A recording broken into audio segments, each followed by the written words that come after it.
Thank you, operator. Good morning, everyone, and welcome to the PVH Corp fourth quarter and full year 2025 earnings conference call. Leading the call today will be Stefan Larsson, Chief Executive Officer, and Melissa Stone, Interim Chief Financial Officer and Executive Vice President, Global Financial Planning and Analysis. This webcast and conference call is being recorded on behalf of PVH and consists of copyrighted material. It may not be recorded, rebroadcast, or otherwise transmitted without PVH's written permission. Your participation constitutes your consent to having anything you say appear on any transcript or replay of this call.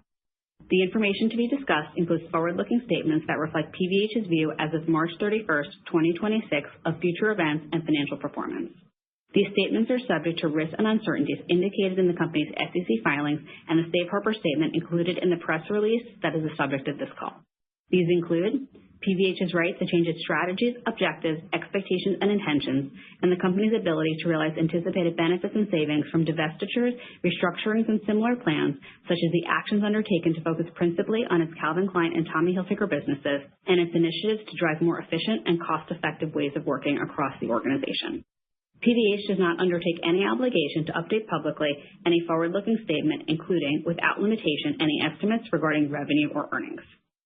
Generally, the financial information and projections to be discussed will be on a non-GAAP basis as defined under SEC rules. Reconciliations to GAAP amounts are included in PVH's fourth quarter 2025 earnings release, which can be found on www.pvh.com and in the company's current report on Form 8-K furnished to the SEC in connection with the release. At this time, I am pleased to turn the conference over to Stefan Larsson. Thank you, Cheryl. Good morning, everyone, and thank you for joining our call today. I want to start by thanking our teams around the world for delivering a strong fourth quarter and finish to the year on our multi-year journey to build Calvin Klein and Tommy Hilfiger into their full potential and make PVH one of the highest performing brand groups in our sector. While there is, of course, more work to do, we have made important progress on this journey, and I will discuss this more in a moment. In the fourth quarter, we exceeded our guidance across revenue, operating profit, and EPS.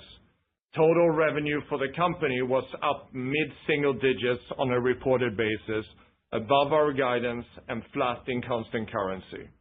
Importantly, we drove better than expected gross margin performance in the quarter, with sequential improvement across all regions.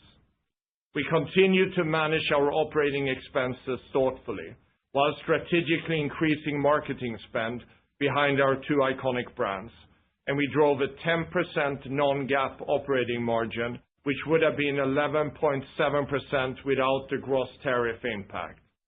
For the full year, we delivered on our financial guidance across both the top and bottom line, and as planned, we returned to revenue growth for the year. Despite the choppy consumer and macroeconomic environment, we delivered a non-GAAP operating margin of 8.8% for the full year, above our guidance, including the impact of tariffs. When excluding the impact of gross tariffs, operating margin was 9.6%. We continue to simplify our operating model and drive more efficient ways of working, generating over 200 basis points of annualized cost savings. We further strengthened our supply chain, ending the year with a good inventory position, up 5% versus last year, or up 1% when adjusted for tariffs, positioning us well for spring 2026.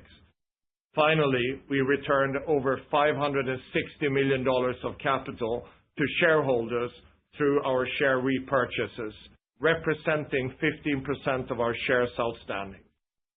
Looking ahead, while the macroeconomic environment remains uncertain, we have started 2026 with positive momentum and higher spring season sell-through trends across both brands and all three regions.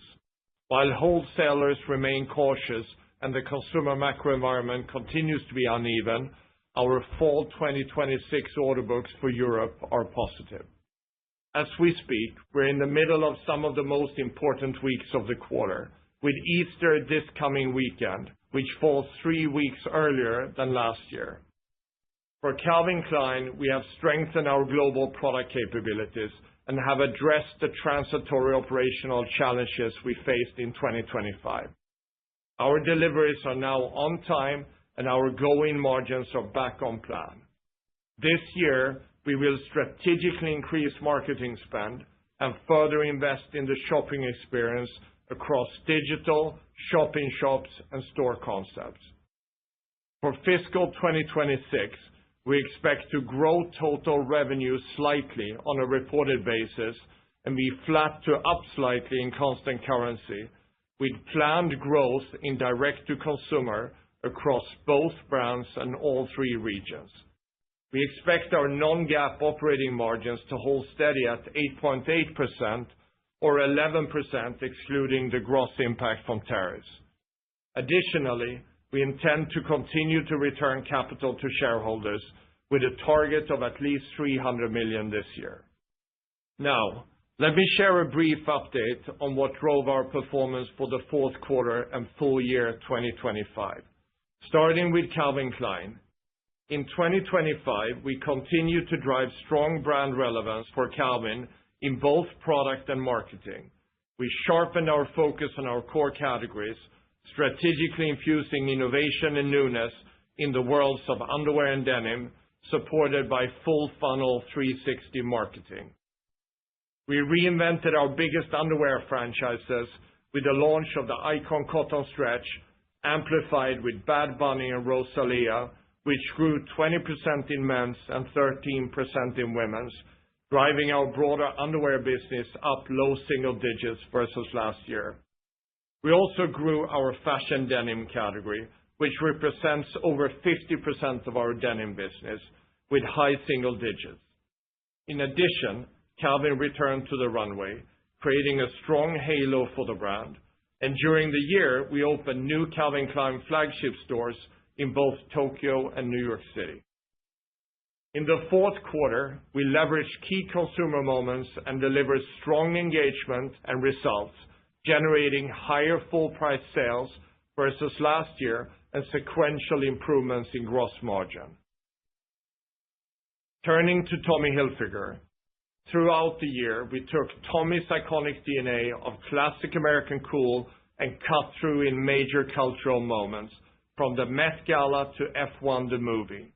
We also launched our new partnership with Cadillac Formula One in Q4 with a positive consumer response. In addition, we announced one of the most significant new global partnerships for Tommy, our first football partnership with Liverpool Football Club. This news was the #1 most engaged post ever to go out on Tommy's social channels, with strong resonance across Europe and driving immediate spikes in e-commerce traffic. In the marketplace, we further improved our e-commerce experience, opened new stores globally, and in wholesale, we unveiled our new shop-in-shop concept at the iconic Galeries Lafayette in Paris. And finally, in the fourth quarter, just like in Calvin, we leaned into our best product categories, where we drove strong growth for our iconic cable knit sweater franchise, with sales up over 50%. Overall, when I look at our global business for the holiday, we navigated an uneven macro environment across both brands, and I was particularly pleased to see that where we brought newness into key product categories, we were able to drive growth with higher full price sell-through.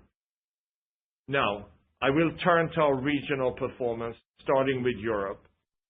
For the full year, the region declined 1% in constant currency, with 2 quarters of strong D2C growth in the first half, followed by a more muted consumer in the second half. In wholesale, we delivered sequentially improving order books each season in Europe, returning to growth beginning with our fall 25 season. In the fourth quarter, revenue was down low single digits in constant currency, in line with guidance and against a muted backdrop. In constant currency, wholesale was down 1%, as positive order book growth was offset by lower in-season replenishment, and D2C was down mid-single digits. For both Calvin and Tommy, the areas where we have introduced the most product innovation into key categories continue to drive growth, and our focus continues to be on scaling that innovation across bigger parts of the assortment. We also continue to work more closely than ever with our wholesale partners, and in January we held our second annual Global Partner Day to kick off the Fall 26 market launch. We had over 500 key partners in attendance and received the strongest and most positive feedback yet. Next, turning to the Americas. For the full year, we delivered mid-single-digit growth driven by our wholesale channel and strength in our e-commerce business. The consumer backdrop has been uneven, and in stores, industry traffic trends were increasingly challenged, resulting in our total D2C business down low single digits for the year. In the fourth quarter, we grew overall revenue by 4%, driven by wholesale as well as continued growth in digital. D2C declined mid-single digits due to lower store traffic, partially offset by AUR growth. Product-wise, we saw strength in denim for both men and women. Our wholesale business increased high teens, partly driven by the take-back of our women's sportswear and jeans business, with underlying growth in wholesale up mid-single digits. Despite lower traffic, we drove greater full-price selling for the region and over 200 basis points in sequential year-over-year gross margin improvement. Moving to Asia Pacific, for the full year, revenue declined mid-single digits in constant currency, or down low single digits excluding the timing impact from the Lunar New Year calendar shift. But importantly, we delivered sequential improvements in our top-line performance each quarter over the course of the year. In the fourth quarter, excluding the Lunar New Year calendar shift, our APAC revenue returned to growth and was up low single digits in constant currency. In digital, we delivered the second consecutive quarter of high single-digit growth as we successfully concluded Double 11 and the holiday period. Overall, we are seeing good conversion and positive traffic improvements across key markets, including China and Japan. We continue to execute with discipline in the region, driving gross margin improvements and reinvesting into marketing with key local talent. Both brands were proud to participate as first-time exhibitors at the China International Import Expo, building on our long-standing presence and commitment to the market. Before we turn to 2026, I would like to take a moment to reflect on the progress we have made through our multi-year PVH+ plan journey to date. While we have important work still ahead of us, since 2022 we have navigated a series of external headwinds, including exiting our Russia business, the introduction of tariffs, and we have also navigated specific geopolitical dynamics.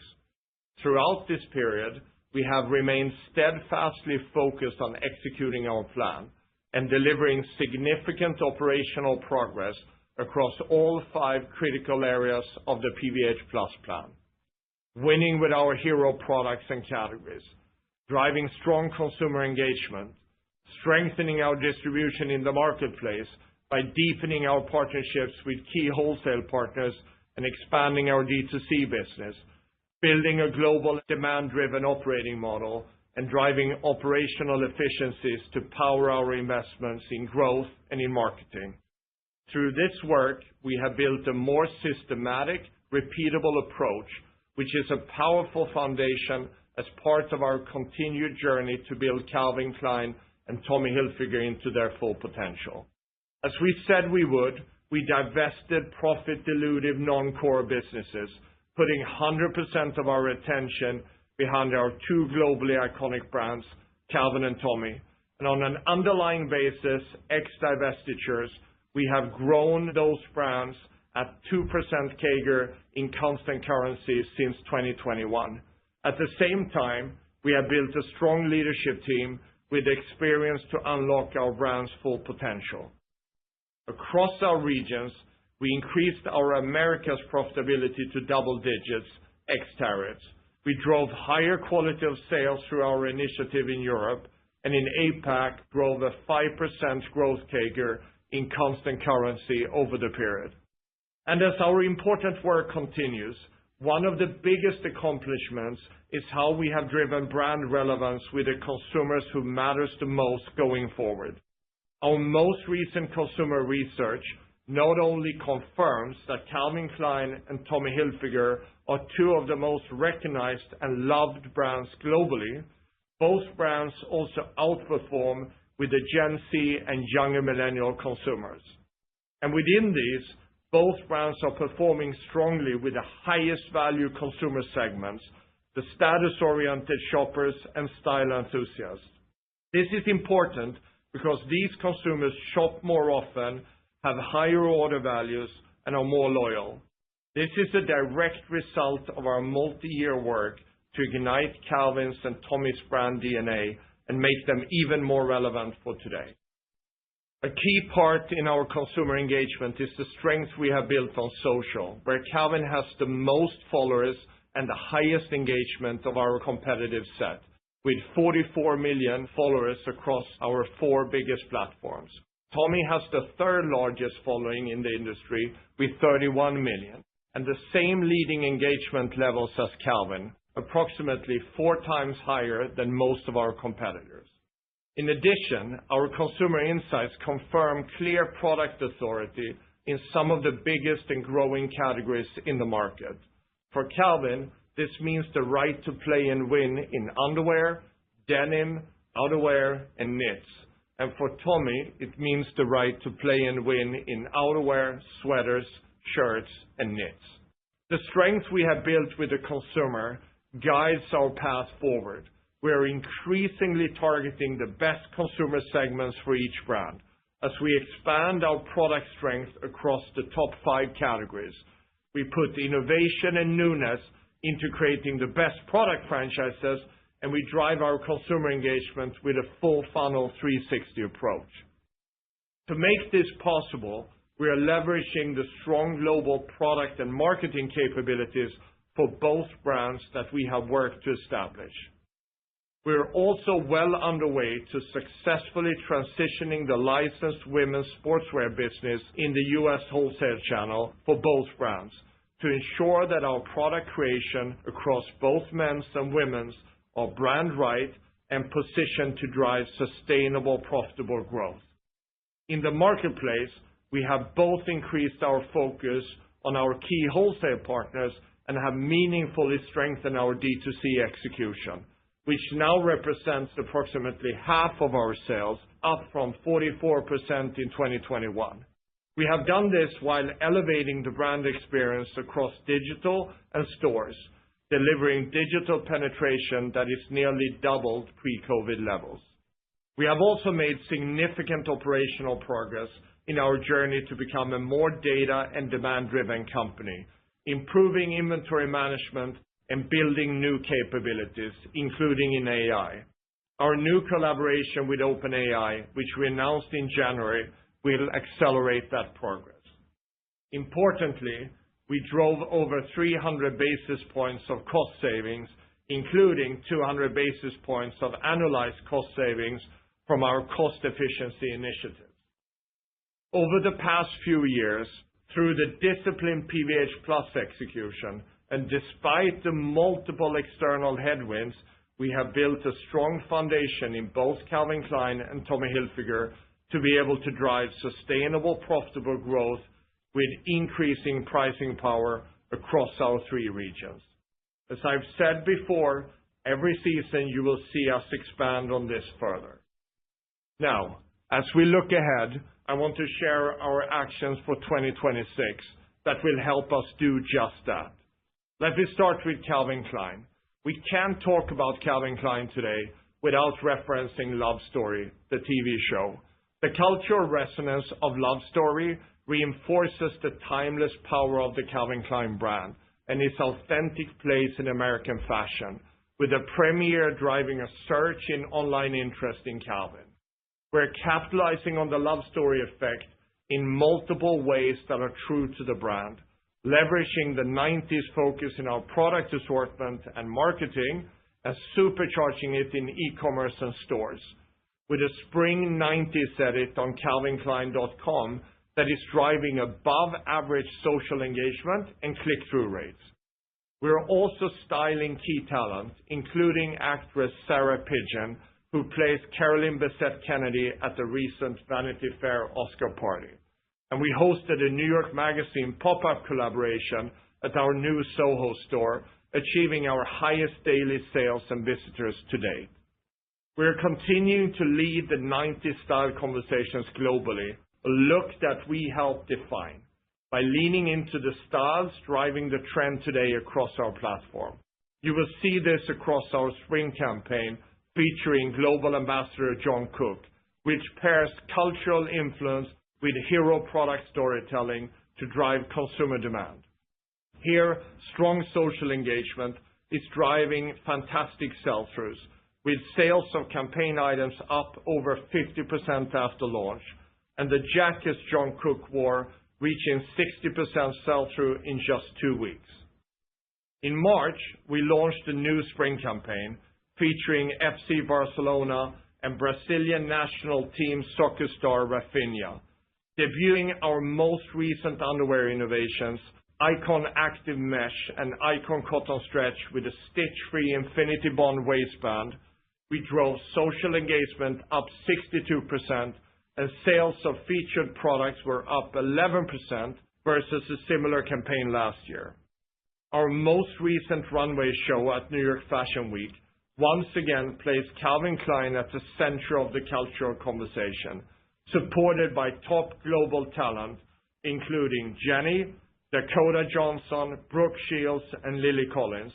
The fall 2026 show was once again the #1 in share of voice and #1 in earned media value from all of New York Fashion Week. Finally, we just unveiled Calvin's latest spring campaign, starring actor Dakota Johnson, styled in new underwear and denim styles. Since the campaign launch, website traffic has been up double digits versus last year in Europe.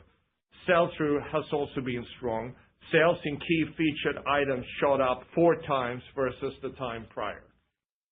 For Tommy in 2026, we're doubling down on our core product categories and set out to create the best product franchises in the market. Moving forward, you'll see us expand our category acceleration across sweaters, outerwear, knits, and shirts. We have started the new fiscal year with a healthy momentum with the launch of the brand's Spring 2026 campaign, which features an invitation to Tommy's aspirational world. The campaign has been very well received across markets, serving as both a brand beacon and amplifying our 2026 product priorities. We will continue to leverage our partnerships with Liverpool Football Club and Cadillac F1 throughout the year, with a steady drumbeat of consumer engagement. As part of our new multi-year Liverpool partnership, Tommy Hilfiger will dress the full team from match arrivals 6 to 8 times per season, and each tunnel walk represents an opportunity to drive scaled brand visibility and product sales as we style players in our most aspirational Tommy icons and offer shop-the-look access. In our first tunnel walk, we drove a 200% increase in sales for these products in Europe compared to the prior week. For Cadillac Formula One, we're activating the partnership with store pop-ups, driver appearances, and local influencer styling.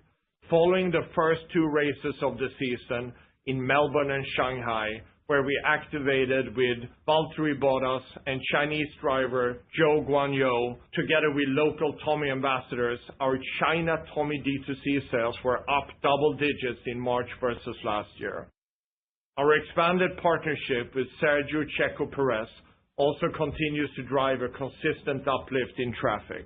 And in the US, the Tommy icons Checo has worn so far this season, such as our cable knit polo, have seen double-digit sales increases.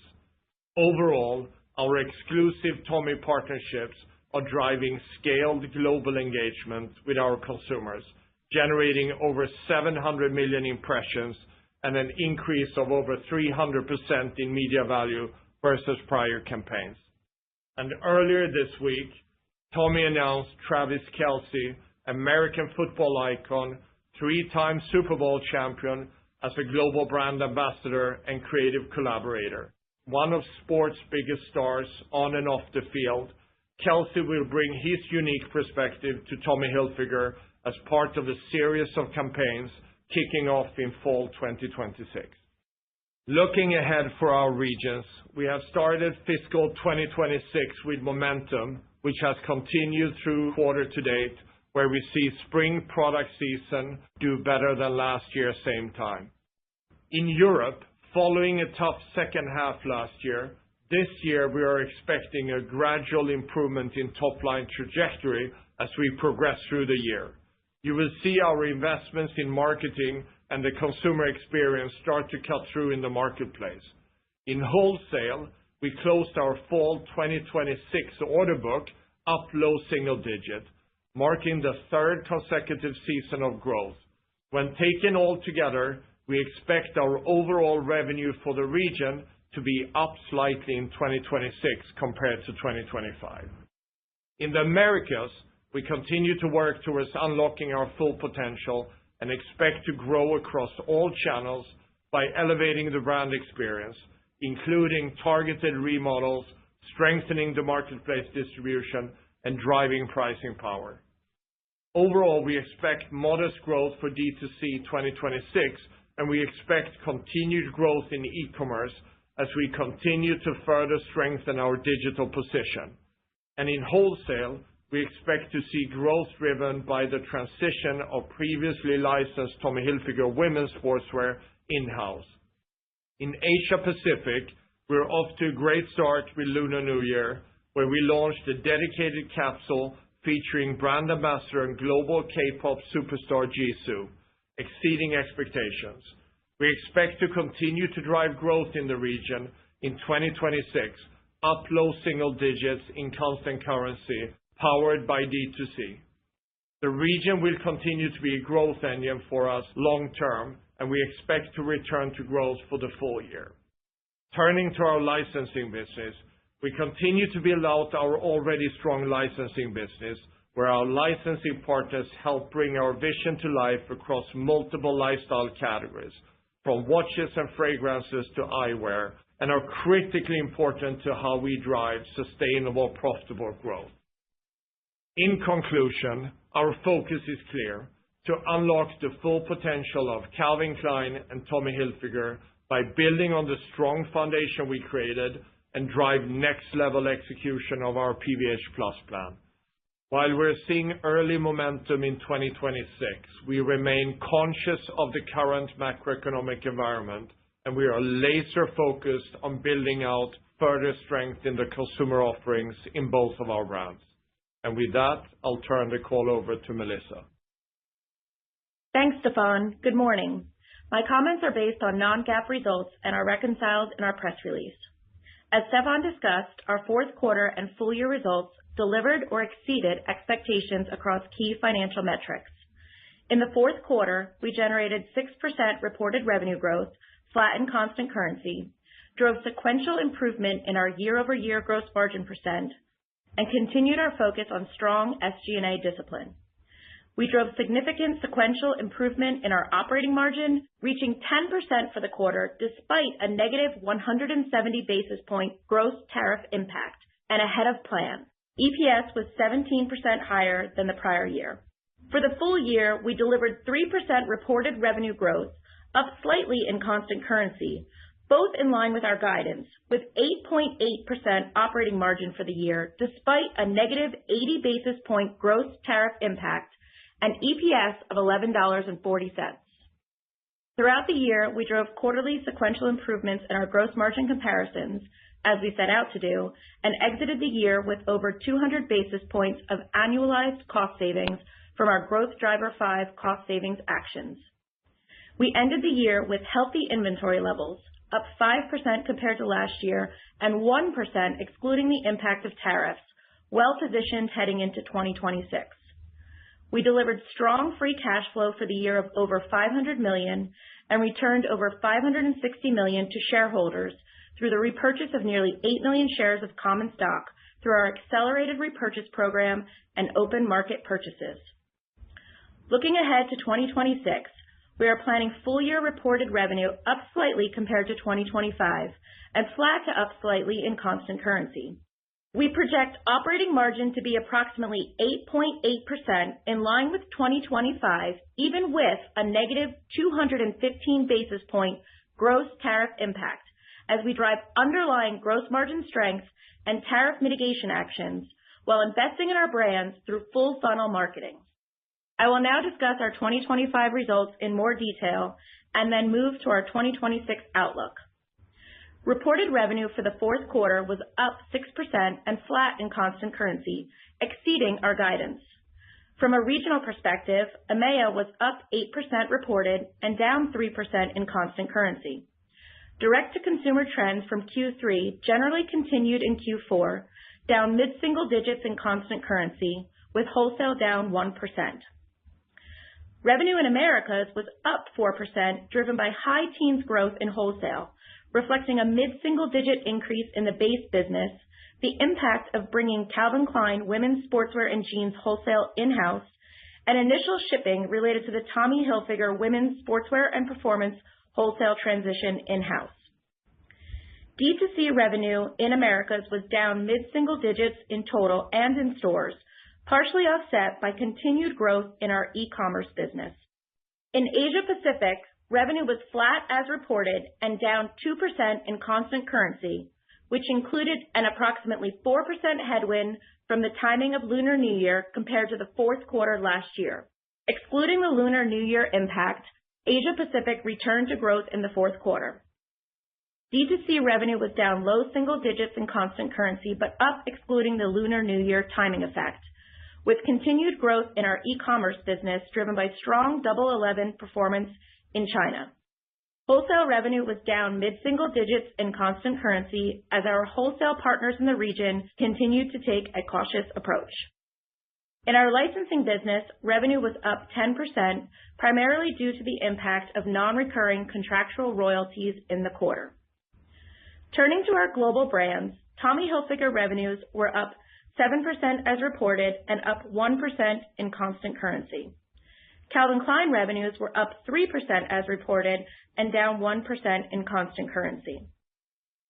From an overall PVH channel perspective, our direct-to-consumer revenue was up 1% as reported and down 3% in constant currency, which included an approximately 1% headwind from the timing of Lunar New Year compared to the fourth quarter last year. Sales in our retail stores were flat as reported and down 4% in constant currency. Sales in our owned and operated e-commerce business were up 5% as reported and flat in constant currency as strong growth in Asia Pacific and Americas was offset by the decline in EMEA. Total wholesale revenue was up 11% as reported and up 4% in constant currency, which reflects the North America license transitions partially offset by the decreases in EMEA and Asia Pacific. In the fourth quarter, our gross margin was 57.6%, stronger than planned, reflecting significant sequential improvement across all regions as compared to the third quarter. The decrease of 60 basis points compared to last year includes a decrease of approximately 170 basis points due to the gross impact of tariffs, a decrease of approximately 50 basis points from our North America license transitions, as we've previously discussed, and a marginally higher promotional environment. These decreases were largely offset by our proactive tariff mitigation actions, enabling us to mitigate over 40% of the increased tariffs in the quarter, and our efforts to lower product costs as well as favorable foreign exchange. Importantly, we saw significant sequential improvement in Calvin Klein gross margins in the fourth quarter as we steadily worked through the previously discussed transitory operational issues. SG&A as a percent of revenue improved 20 basis points versus last year to 47.7%, reflecting efficiencies from our Growth Driver 5 cost savings actions, partially offset by our increased full funnel marketing investments to build momentum heading into 2026. EBIT for the fourth quarter was $250 million and operating margin was 10%, roughly in line with 10.3% operating margin in 2024, despite the 170 basis point negative gross tariff impact. Fourth quarter EPS was $3.82, a 17% increase over $3.27 last year, reflecting a negative 70-cent gross impact related to tariffs and a positive 33-cent benefit related to exchange. Interest expense was $19 million, and our tax rate was approximately 23%. For the full year 2025, we delivered our overall revenue plan. Regionally, EMEA was down low single digits in constant currency, with positive first half D2C trends offset by muted consumer activity in the second half, driven by a tougher backdrop in the region. In the Americas, we delivered a mid-single-digit increase in revenue, driven by the North America license transitions and strength in e-commerce. And in Asia Pacific, we drove steady quarterly sequential top-line improvement after a challenging start to the year, ending the year overall down mid-single digits in constant currency, including a low single-digit impact from the Lunar New Year timing. While gross margin of 57.5% was lower than last year, including the approximately 80 basis points negative impact of gross tariffs, of which we mitigated approximately 30% for the year, it was stronger than planned. SG&A as a percentage of revenue improved 70 basis points over the prior year to 48.7% as we drove meaningful savings from our Growth Driver 5 cost savings actions. We achieved operating margin of 8.8%, interest expense was $79 million, taxes were approximately 22%, and EPS was $11.40, which included a negative impact of $1.10 from gross tariffs and a positive impact of 56 cents from exchange. This compared to last year's record high non-GAAP earnings per share of $11.74. And now moving on to our 2026 outlook. As Stefan discussed, in 2026, we will build on the strong foundation we've created and drive the next level execution of the PVH Plus plan. While wholesalers remain cautious and the consumer macro environment continues to be uneven, our European order books are positive, and we are expecting growth in D2C in both brands and in all three regions for the full year.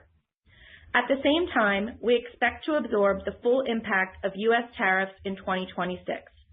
Our outlook assumes a 15% tariff rate on goods coming into the U.S.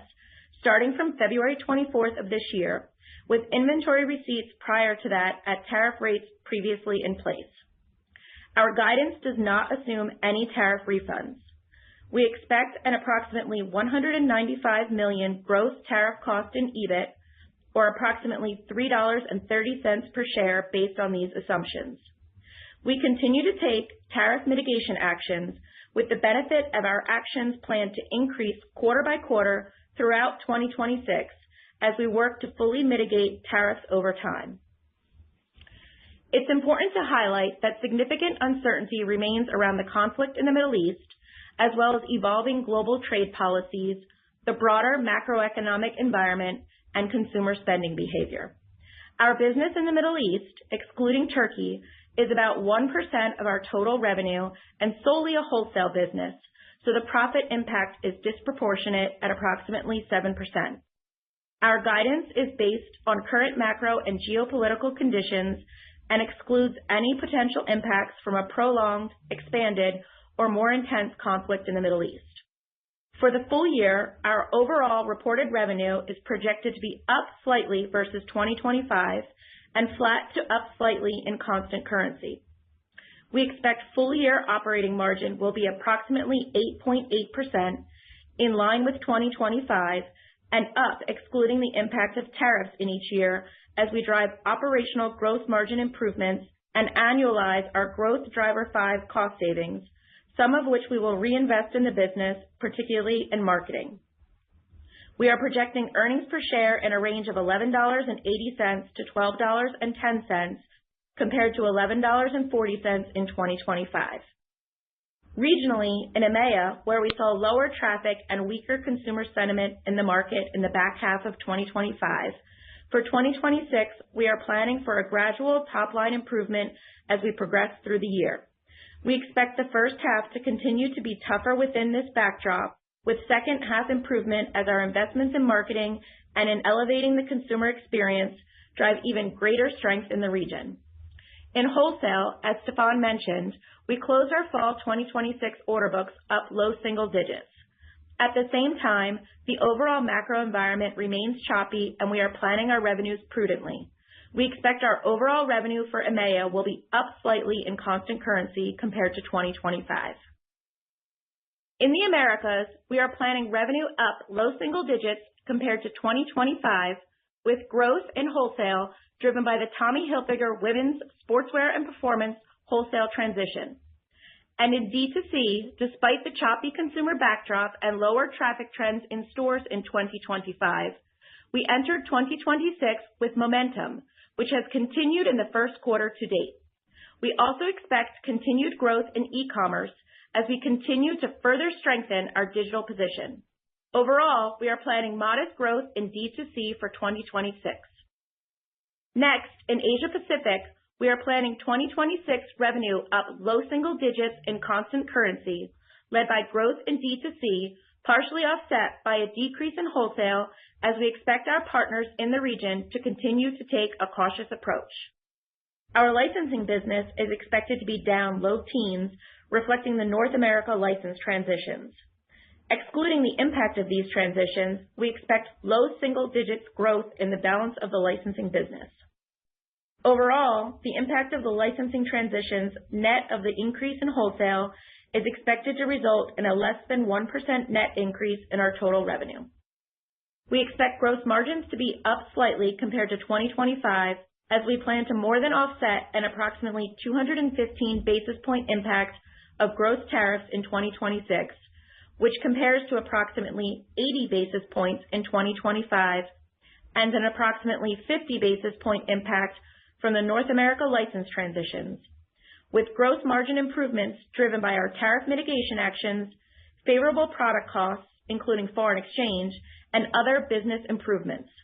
We expect to mitigate approximately 60% of the tariff impact for the full year, with the impact of our mitigation strategies becoming progressively more meaningful as we move through the year, exiting the year with over 75% mitigation on an annualized basis heading into 2027.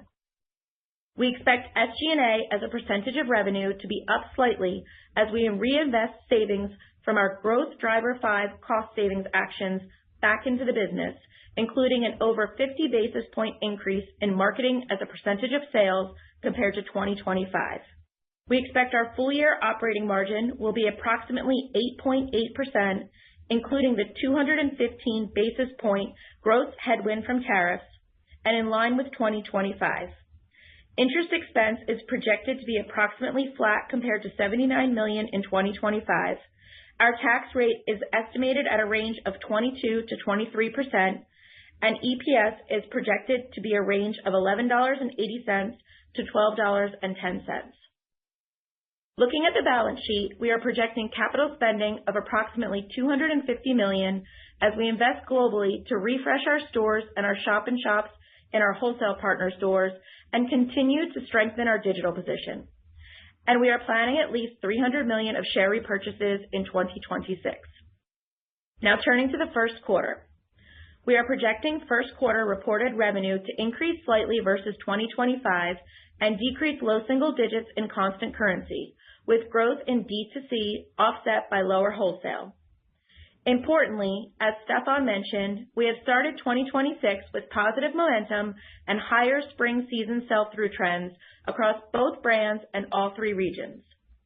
In EMEA, we expect revenue to be down mid-single digits in constant currency overall and in both channels, reflecting the choppy macro environment that has continued into 2026 and wholesale shipping timing, including a slightly larger portion of the spring season shipping in Q4 last year than in Q1 this year. In Americas, we expect revenue to be down slightly as growth in D2C is expected to be more than offset by lower wholesale, reflecting a first half to second half timing shift compared to 2025. And in Asia Pacific, we expect revenue to be up low single digits in constant currency as growth in D2C, including the favorable timing of Lunar New Year compared to the prior year, is offset by lower wholesale as our wholesale partners in the region continue to take a cautious approach. In our licensing business, revenue is expected to be down mid-single digits, driven by the previously mentioned North America license transitions. The balance of the license business is expected to grow low single digits. Tariff impacts will weigh more heavily on our year-over-year gross margin comparisons in the first half due to the timing of when the tariffs were effective in 2025, as well as the sequentially increasing impact of our mitigation strategies. In Q1, we project a gross tariff impact of approximately 230 basis points, about half of which we expect to offset through our tariff mitigation actions in the quarter. Despite this significant negative impact, we are projecting first quarter gross margin to be nearly flat compared to the prior year, as our operational improvements to drive gross margin expansion, including our tariff mitigation actions and favorable product costs, are offset by the negative tariff impact and the gross margin differential from transitioning licensed categories in North America back in-house. We are projecting first quarter SG&A as a % of revenue to be up approximately 150 basis points versus 2025. We are reinvesting a portion of our Growth Driver 5 cost savings back into the business, including an approximately 100 basis point increase in marketing spend compared to Q1 last year. In the first quarter of 2025, we reduced our marketing spend due to the Calvin Klein product delays and the environment in China. This year, we are more heavily weighting our marketing spend to the first half to amplify our cut-through campaigns and drive brand heat early in the year. While this will drive our first quarter operating margin down, we'll see sequential improvement each quarter throughout 2026. In total, we are projecting our first quarter operating margin to be in a range of 6 to 6.5%, including the 230 basis point gross tariff headwind compared to 8.1% last year, which did not include the higher tariffs. Earnings per share is projected to be in a range of $1.65 to $1.80 compared to $2.30 in the prior year. Our tax rate is estimated at approximately 22%, and interest expense is projected to be approximately $20 million. Before we open up for questions, I want to reiterate that while we continue to navigate macro uncertainty, we have a clear focus on what is within our control and driving the next level execution of the PVH Plus plan. We have started 2026 with positive momentum and are expecting growth in D2C in both brands and in all regions for the full year.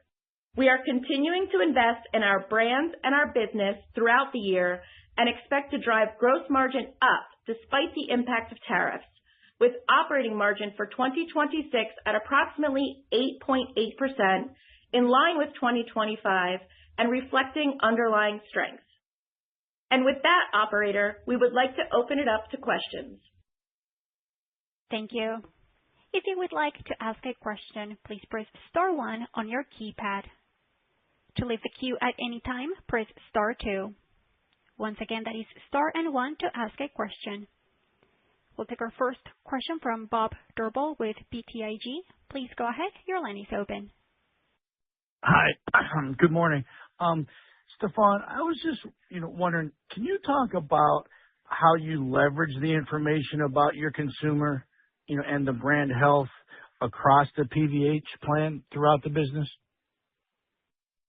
Yes. Good morning, Bob, and thanks for the question. It's a really important one. So as we shared in our prepared remarks, we do extensive consumer research, and really exciting to see that the work that we have done over the past few years result in standing stronger with the Gen Z and young millennial than our peer group. And within the Gen Z and young millennial, it's really the combination between the strengths with the Gen Z and young millennial, and within those groups, the segments that the status-interested segments, the style-driven consumer segments, because we know that they shop more often, they spend more, and they're more loyal. So the way we deploy that knowledge is through social, through e-commerce, expanding. We target these consumers, and we build out our category strength from the two, three categories where we're where we see real strength already today in both Calvin and Tommy to the top 5 categories. Top 5 categories is over 60% of the business. So it's really targeting the consumers where we are the strongest, that spends the most and the most interested in style and status, and then driving 360 consumer engagement with that consumer. And then that's how we're starting to turn the consumer flywheel. And that's part of why we delivered a stronger than expected Q4 and why we are off to a strong start. Despite the uncertain macro, that's why we're off to a strong start in the beginning of 26 as well. Great. Thank you very much. Good luck. Thanks, Bob. Thank you. We will move next with Michael Binetti with Evercore. Please go ahead. Your line is open. Hey, guys, thanks for taking our questions here. I guess this might be for Melissa, but maybe on the EBIT margins. So we enter the year with margins down 160 to 200 basis points in the first quarter, but then we get to flat in the year. So I think you said EBIT margin improves each quarter. Could you just clarify, is that the level or the year-over-year? Maybe just give us a little bit of help on how to think about the cadence of EBIT margin through the year after first quarter. And then I guess backing up, Stefan, on Americas, the revenues planned down slightly in the first quarter, D2C growth, but I think you said wholesale negative. And I would think you would have about a mid-single digit lift from the licenses. So maybe just a bigger picture thought on why you think, and we can see all the marketing and we can see everything with Calvin going viral. I'm curious why you think wholesalers have such a gap to what you're seeing and some of the successes and growth in D2C at this point, and if that can reconcile itself as we move through the year. Yeah, thanks, Michael. Let me start, and then Melissa will be able to take you through. There's timing shift in wholesale, to your point, Michael, in Q1, and there are a number of other shifts as well, like the tariff impact that starts off higher and then goes down. So, but let me start from a business perspective and just say, so we are quite far into Q1 by now, and we have a positive momentum in the spring season sell-through for both Calvin and Tommy across all regions. So we see the stronger D2C trend across both brands, all regions. And in Q1, one factor that also impacts Q1 is that we are strategically increasing our marketing spend. And some of that spend is somewhat front-loaded in the year. So full year basis, marketing spend is up double digit, but the first quarter, as Melissa mentioned, there are shifts from the market conditions last year to this year that gives us the confidence to invest more early. And we see that in Calvin through the strength in the spring campaign. We see it with the fashion show, with the amplification of the love story interest. In Tommy, we see it through Cadillac Formula One. We see it with the Liverpool partnership. We see it with the spring campaign. So we're really leaning in to turn that consumer flywheel. But Melissa will be able to take you through more of the quarter-to-quarter timing. Yeah, sure. Thank you, Stefan. So as we think about the trajectory for the year, there's several moving parts. Just on the top line, we have started the year, as we talked about, with positive momentum, with spring season products selling up versus last year in both brands and all three regions. And while the macroeconomic environment remains uncertain, we do expect growth for the full year. But in the first half, we're lapping the stronger comparisons in Europe and the Americas from last year, while in the second half, we expect to drive improvement as we continue focus on what is within our control and see our investments drive strength to consumer. And I would just add that in Q1, when you look at our overall revenue on a 2-year stacked basis, which takes out some of the wholesale timing that's impacting our comparisons, our total revenue growth in constant currency is sequentially improving from Q3 to Q4 and then from Q4 to Q1. And then when we look at the profit cadence, there are also two main parts that I'd highlight. I mean, first, as Stefan mentioned, there's the tariffs. And in the first half, we are burdened by tariffs, which only had a very small impact in the Q2 last year. And at the same time, we expect that our tariff mitigation actions will become increasingly impactful as the year progresses. and we expect to exit the year with over 75% of the tariff mitigated on an annualized basis. And then the second piece, as Stefan mentioned, is marketing, where we've strategically weighted our investment to the first half, particularly Q1, ahead of the key consumer moments to align with our commercial plan and activate the full funnel and drive that heat early in the year. And you'll remember that in the second half of 2025, we had already stepped up our marketing investment versus our original plans, and so that we lapped that in the second half of 26. And then lastly, from an FX perspective, there's just two things I'd highlight. With translation, we see a favorable impact year over year, more heavily weighted to the first half, and you can see that effect in our Q1 revenue guidance. And then on our inventory costs, it's actually the opposite, where we see the favorable impact building as the year progresses, and that comes through as strength in our gross margins. And importantly, I would just add that on inventory costs overall, we're starting to see the benefit in our product costs as we leverage the scale and the power of PVH and our two global product kitchens. And we saw that benefit start to come through in Q4, and we'll continue to see that benefit in 2026. So a lot of parts, but overall, we expect progressive year-over-year improvement in our operating margins. Okay. Thanks a lot, Melissa. Appreciate it. Mm-hmm. Thank you. We will move next with Jay Sole with UBS. Please go ahead. Great. Thank you so much. Kevin, I want to ask you about Love Story. I mean, it really was a phenomenon. Just want to ask about the learnings from it, just because was it bigger than you expected, and how did it play out? And like I said, what are the learnings that you'll take going forward?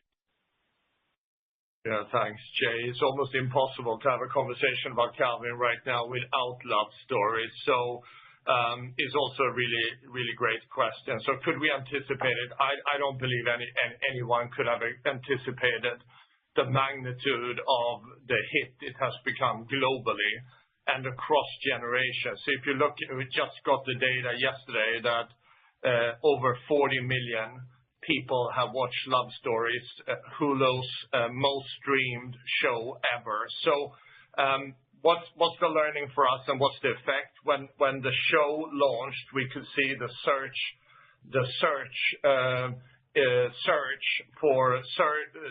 search increase for Calvin Klein, e-commerce traffic, D2C is positive. The consumer is looking for iconic Calvin, starting with iconic underwear, the iconic denim.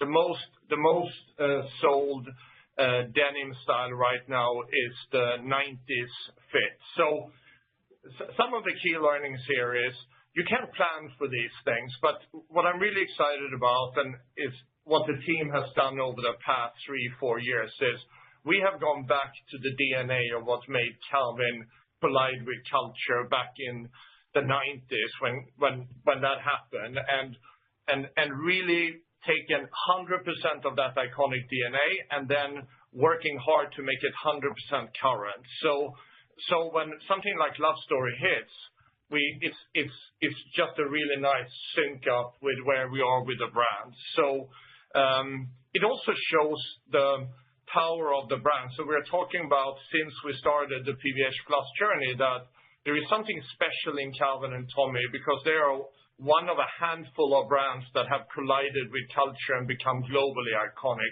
This is a good example of this because the interest we see spans generations. And then one of the biggest audience parts of Love Story is also where we have built the most strength, which is within the young millennial and the Gen Z consumer. So Calvin really helped shape American fashion and the 90s look.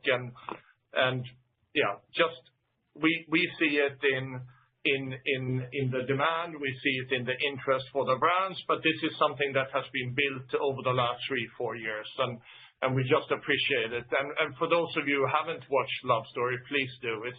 It's a great show. Got it. Thank you so much.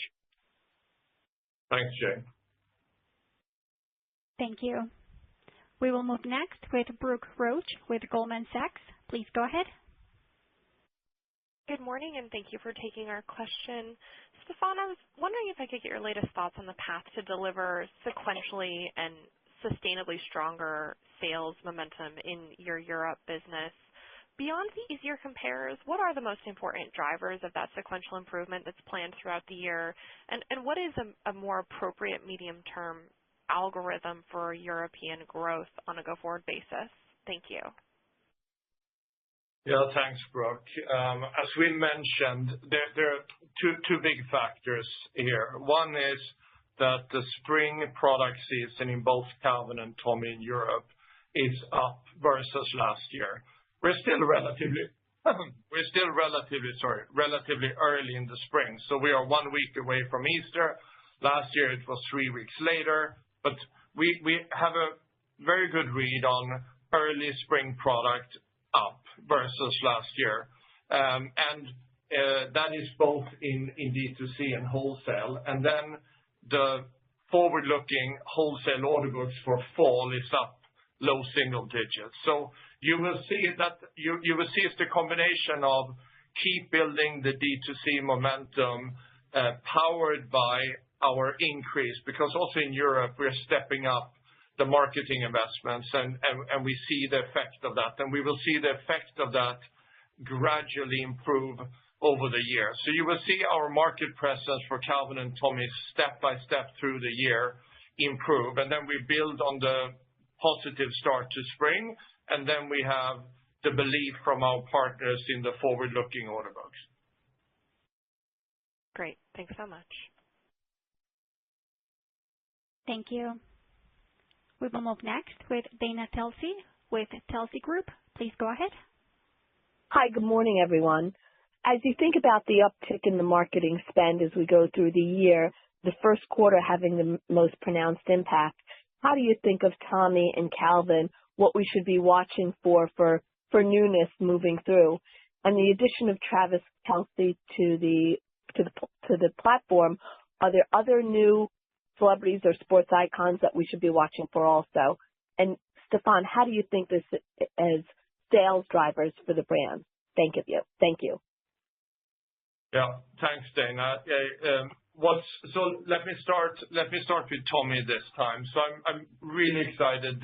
Earlier this week, as you alluded to, we revealed that American football icon, 3-time Super Bowl winner Travis Kelce is becoming our Tommy brand ambassador and creative collaborator. And we know when we have done these collaborations in the past how much power there is, because there is a lot of love for Travis Kelce out there, a lot of love for Tommy, and then combining those really creates energy and interest. And the way we build that collaboration is, again, going back to the DNA of Tommy's classic American cool.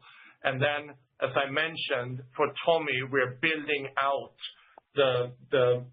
and putting innovation into our strongest franchises, into our 5 most important categories. So when looking at categories for Tommy, it's outerwear, sweaters, shirts, knits, as an example. So it's putting innovation and newness. It's almost like internally it's very clear, and I push it all the time with the teams, is it has to be 100% iconic and 100% current.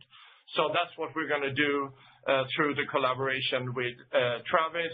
We're also doing it in Tommy, so what you will see more of is building out the Cadillac Formula One partnership and the Liverpool Football Club partnership. So Liverpool became, as I mentioned, the number 1 engaged social post ever in the history of the brand. And what's really exciting about how the brand makes these collaborations shoppable is Cadillac Formula One, we were able to launch the fan wear, the Tommy Cadillac Formula One fan wear at around the Super Bowl. And for a few days there, 50% of the sales in our US e-commerce was Cadillac Formula One Tommy. So there is an enormous interest in that. And then through the races, we work with the drivers, we work with local influencers, and then we have shop the looks. So when you see Tommy show up with your Formula One team that you follow, or you see Tommy with some of the best footballers in the world in Liverpool, you can shop the looks, starting from social all the way to e-commerce to emails. So some of the biggest impressions we have had since we launched Cadillac Formula One and Liverpool. So you'll just see us build out Tommy's presence through those partnerships. And then in Calvin, what you will see in Calvin is starting this spring, you have seen the spring campaign with John Cook, the famous K-pop star, campaign items. So if you look closer at those campaigns, we build out newness and innovation in underwear, in denim, in outerwear, in knits, and you start to see how that drives sales. So if you look at the John Cook featured products prior to the campaign and after the campaign, they're up 50%. And the outerwear that he wore had a 60% sell-through in 2 weeks.